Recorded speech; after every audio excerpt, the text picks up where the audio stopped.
បាទវីដេអូថ្ងៃនេះគឺខ្ញុំមកចង់មកប្រាប់បងប្អូនថាខ្ញុំផ្ទាល់បាទនោមមករៀងគេហៅថារបៀបថាក្តៅឈូលខ្លាំងបងប្អូនបាទអានេះអាលៀកតរងនោះមកត្រូវបាទ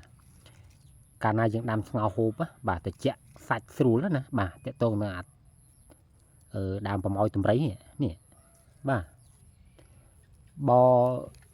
បងប្អូនណាដែលអត់បានសាកមើលបាទបើខ្ញុំ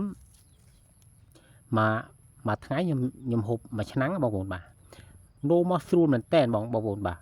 ការលាកក៏ត្រូវតរងនោមយើងស្ទះយើងអីហ្នឹងគឺដាក់ទៅស្រួលហ្មងបាទ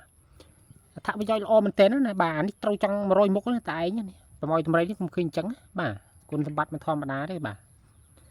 ខ្ញុំមិនចេះតែនិយាយឲ្យទៅបានទេបងប្អូនបាទខ្ញុំសាកផ្ទាល់ខ្លួនឯងនេះអត់មានជឿណាទេបាទហាលឲ្យទៅស្ងួតដាំយក50ក្រាមកន្លះខាំដាំទឹក3លីត្របាទមួយឆ្នាំងបាទហូបចោះ